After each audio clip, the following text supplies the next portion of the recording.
What's cooking, guys, and welcome back to my channel. In today's video I'm going to be sharing 2 cooking essentials that you should always keep in your fridge, and that is going to be my homemade very simple garlic paste and also my sofrito or green seasoning recipe. I have used this green seasoning in many dishes over the years on my channel, but I'm finally going to share and let you know how to make it. So stay tuned for both of those recipes.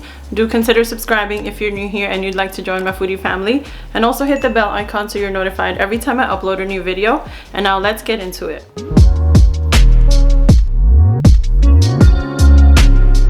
So garlic paste is super easy to make, but it is such an essential to have in your fridge, especially with Ramadan coming up. You can prep this ahead of time and just keep it in your fridge to make your life easier when you are using it for marinades or even for cooking. So let me show you how to make my garlic paste first. So I will start by peeling a bunch of garlic first. I have 5 garlic bulbs here, but I actually used 8 bulbs in total at the end because once it blends down, it's not a lot.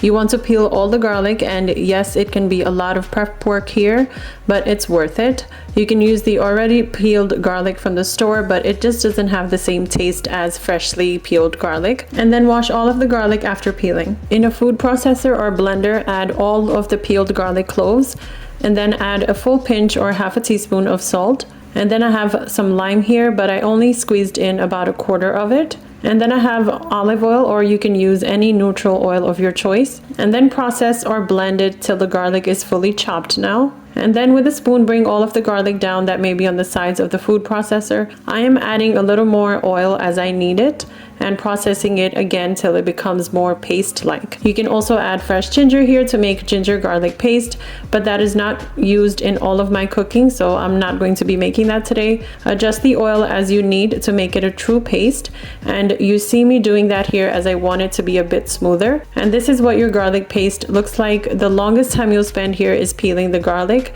Everything else is pretty fast.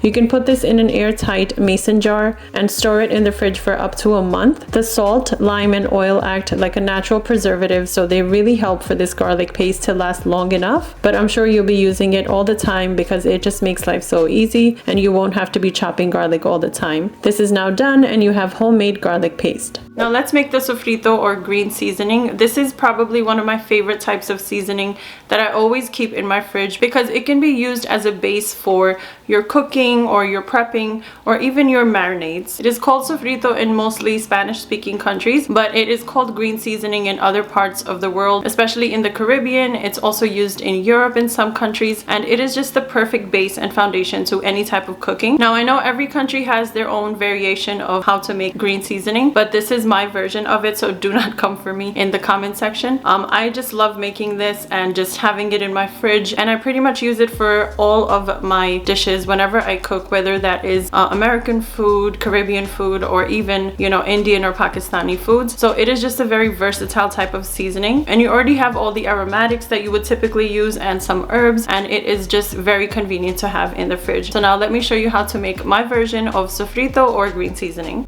These are all the ingredients for the sofrito, but I'll go over each one with you. I have a bunch of fresh cilantro here that is already washed. I have half a bunch of parsley leaves here already washed.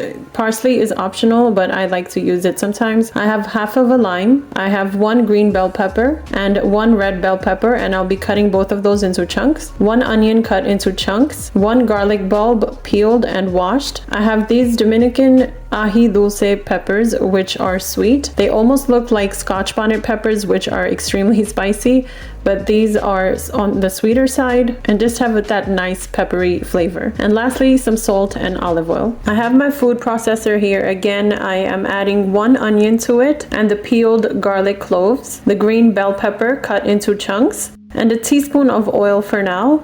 I'm going to blend this first as my food processor is so small, and I'm making sure all of those ingredients are processed down for now. Add in the red bell pepper that is cut into chunks, and obviously if you have a bigger food processor you can add all of these ingredients all at once. I also added a bit of oil and then blend this down as well. You'll start to see a nice reddish color to this here. Add in the ají dulce or sweet peppers to this. a bit more oil as you need. And I'm using Dominican oregano here. You can use regular oregano. This one has a more bold flavor. Add some salt, just a pinch or two, or just half a teaspoon. Not a lot of salt is needed here. And squeeze half of a lime in there as well. The oil, lime, and salt act like natural preservatives here to make this last a bit longer. Blend this all up again till it's well incorporated together. And since I have no room to add the herbs in there, I divided this mixture into a separate bowl for now, but I'll add all of this back in later. Add in the half a bunch of parsley, and I'll blend this down as well first, just making sure that I have room to put all the other ingredients, and then add the fresh bunch of cilantro or coriander leaves, and a tablespoon or so of olive oil, or as you need, and another pinch of salt. You shouldn't add too much salt here, just a pinch at a time, and then blend it up again. And now that I have some more room in the food processor, I am going to add the portion I had separated earlier back into this one, and then process it again one last time for good measure. And here you have it, guys. It looks so fresh and lovely. It also smelled so aromatic. It was just beautiful. Put this in an airtight glass mason jar as well. This time it's a larger jar, and the amount I made was a little more than 2 cups, I would say. And here you have it, guys, my homemade sofrito or green seasoning. This stuff is so versatile and is purely aromatic and herbaceous for anything you're making. I love using these to marinate meats. It's great for burgers and meatballs or any other kind of meats or seafood of your choice. I would love to know if you make this in your country or wherever you come from.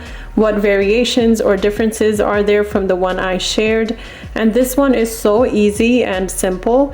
And if there's an ingredient you can't find, you can omit it without compromising on any of that base flavor. Let me know in the comments below how you liked both of these recipes today. So that is it for today's video, guys. I hope you enjoyed my version of sofrito or green seasoning and a very simple homemade recipe for garlic paste. Now, if you want to add ginger to your garlic paste, you will have garlic and ginger paste that you can mostly use in Indian or Pakistani foods, but I usually make that separately. So I hope you found today's video very informative and useful. Make sure to like, comment, share, and subscribe before leaving. I'll be seeing you in the next one, guys. Until then, take care of yourselves.